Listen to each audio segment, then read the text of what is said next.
क्या किसी व्यक्ति ने अगर किसी व्यक्ति को पंजीकृत वसीयतनामा तहरीर किया हो तो क्या वह व्यक्ति दोबारा जो है अपने एक अपंजीकृत वसीयतनामा के जरिए उस पंजीकृत वसीयतनामे को निरस्त कर सकता है और इसकी वैधानिकता क्या होगी?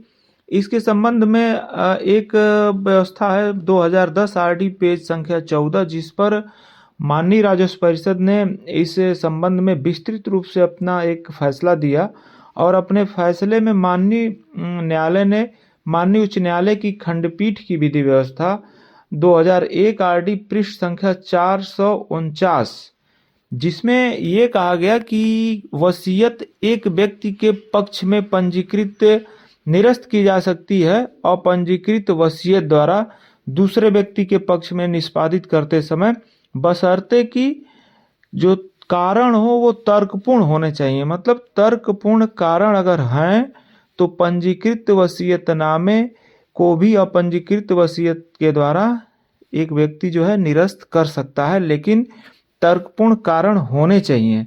ऐसा जो है 2001 आरडी पेज 449 में कहा गया है विधि व्यवस्था में। मामला इस प्रकरण में यह था कि एक व्यक्ति था, उसकी 2 पुत्रियां थीं। गरीब राम नाम का व्यक्ति था, उसकी 2 पुत्रियां थीं और कोई लड़का उसका नहीं था।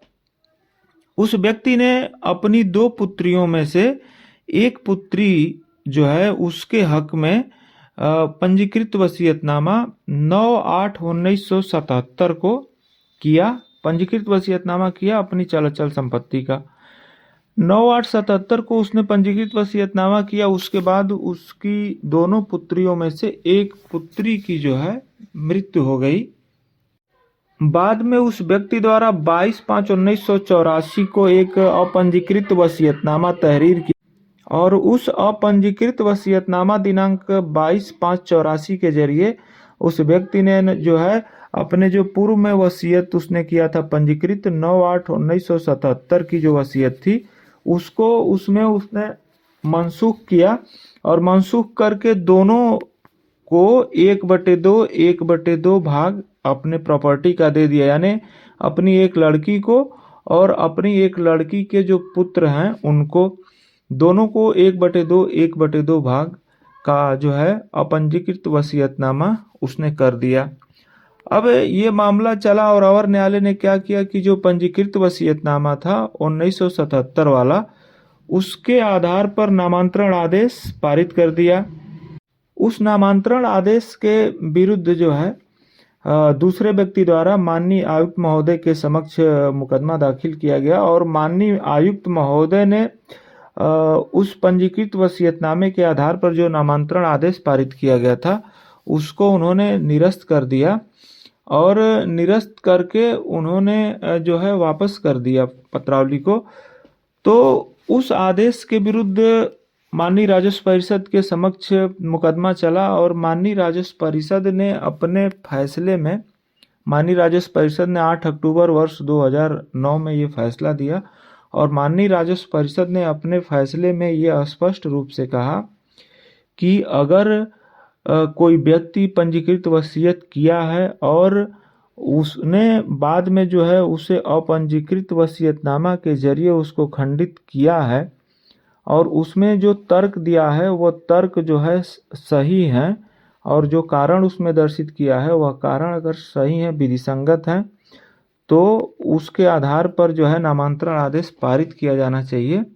और माननीय राजस्व परिषद द्वारा जो है अवर न्यायालय के आदेशों को निरस्त करते हुए जो अपर आयुक्त महोदय ने आदेश पारित किया था उस आदेश को पुष्ट किया और लोअर कोर्ट के जो 2 आदेश थे नामांतरण न्यायालय के और अपीली न्यायालय के, दोनों आदेशों को निरस्त कर दिया और उन्होंने जो अपर आयुक्त का आदेश था उसको पुष्ट किया।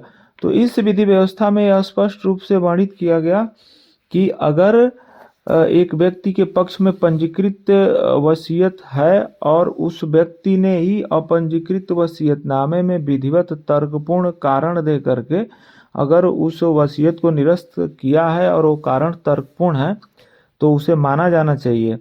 और अलग से इस व्यवस्था में ये भी कहा गया कहा कि जब वसीयत लिखी गई उस समय पंजीकरण अनिवार्य नहीं था। पंजीकृत वसीयत के मुकाबले गैर पंजीकृत वसीयत को संदिग्ध मानने का कोई औचित्य नहीं। पंजीकृत वसीयत को निरस्त कराने की पृथक कार्रवाई कोई विधिक अनिवार्यता नहीं है। इस विधि व्यवस्था में ये कहा गया है।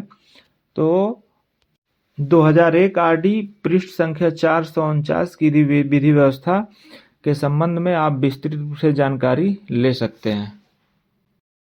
और ये जानकारी आपको कैसी लगी ये कमेंट बॉक्स में ज़रूर बताएं। और यदि आपने हमारे चैनल को सब्सक्राइब न किया हो तो कृपया इसे सब्सक्राइब करें। ऐसी जानकारियाँ आपको प्राप्त होती रहें। धन्यवाद।